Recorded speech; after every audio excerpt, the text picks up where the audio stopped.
السلام علیکم دوستو، بسم اللہ الرحمن الرحیم۔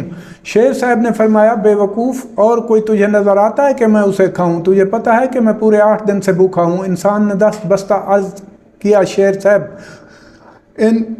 صاحب کو ان کے وعدے یاد دلوائے۔ شیر صاحب مسکرائے اور فرمایا، بے وقوف، وہ اس وقت کی بات ہے جب میں پنجرے میں قید تھا، اب تو میں آزاد ہوں۔ انسان بیچارہ بہت ڈرا ہوا تھا اور اپنے عقل کا ماتم کر رہا تھا کہ اتنے میں گیدڑ صاحب کہیں سے تشریف لائے اور انہوں نے شیر صاحب سے دست بستہ عرض کیا کہ سرکار، کیا وجہ ہے؟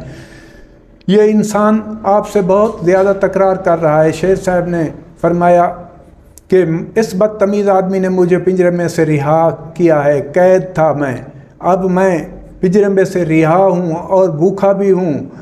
اب میں اس آدمی کو کھانا چاہتا ہوں۔ اب یہ آدمی کہتا ہے کہ آپ مجھے نہ کھائیں۔ گیدڑ نے کہا، سرکار کا فیصلہ صحیح اور عین انصاف ہے۔ اگر اس بدتمیز اور بے وقوف انسان نے آپ کو قید سے رہا کیا ہے تو آپ کا 100% حق بنتا ہے کہ آپ اس کو کھائیں، کیونکہ آپ بھوکے بھی ہیں۔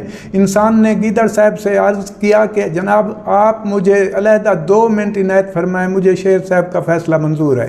شیر صاحب سے اجازت لے کر گیدڑ انسان کو دور لے گیا اور کہا، بتاؤ۔ انسان نے گیدڑ صاحب کی بڑی منت سماجت کی کہ کسی طرح مجھے شیر صاحب سے بچاؤ۔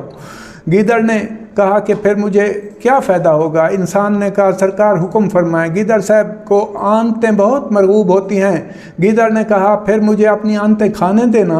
انسان بیچارہ راضی ہو گیا، معاہدہ ہو گیا۔ گیدڑ صاحب اور انسان واپس آئے۔ گیدڑ صاحب نے آتے ہی شیر صاحب سے کہا، جناب والا کا فیصلہ بالکل صحیح اور درست ہے، لیکن شیر صاحب ایک بات میرا عقل نہیں مانتا۔ شیر صاحب نے کہا، کون سی بات؟ گیدڑ صاحب نے عرض کیا کہ شیر صاحب اور اس دروازے سے گزر کر باہر آئیں۔ شیر صاحب نے کہا کہ میں اسی دروازہ میں سے باہر آیا ہوں۔ گیدڑ صاحب نے عرض کیا، حضور والا درست فرماتے ہیں، میں بھی مانتا ہوں، لیکن میرا عقل نہیں مانتا۔ شیر صاحب کو جو غصہ آیا، وہ دوبارہ دروازے میں سے پنجرے میں داخل ہو کر بولے، یہ دیکھ۔ انسان نے باہر سے فوراً کنڈی لگا دی۔ تو آج کے MNA اور MP صاحب بھی جب غریب آدمیوں کو کہتے ہیں کہ ہمیں الیکشن میں کامیاب کراؤ اور وعدے کرتے ہیں، غریب آدمی خوش ہو کر امداد کرتا ہے۔ جب وہ صاحبان کامیاب ہو جاتے ہیں تو وہ پھر اس غریب آدمی سے شیر والا سلوک کرتے ہیں، تو 7 سیکٹری صاحبان ان غریب آدمیوں کی جان بچواتے ہیں، چاہے کچھ لے کر بچواتے ہیں۔ ہمارے ملک میں شیر عام ہیں، گیدڑ بھی عام ہیں۔ دعا کریں ہمارے ملک میں اللہ تعالیٰ شیروں اور گیدڑوں کی جگہ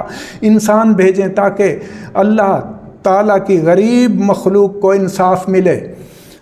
دوستو، اس تخیل کو آگے بھیجیں، شیئر کریں، تاکہ دوسرے مومن مسلمان بھائیوں کو بھی اس تخیل سے محظوظ اور مستفید ہوں۔ خدا حافظ۔ اللہم صلی علی سیدنا و مولانا محمد وآلہ وبارک وسلم وعجل فرجاہم۔ التماس دعا، میں ہوں کتا در بطول، سلام اللہ علیہ کا۔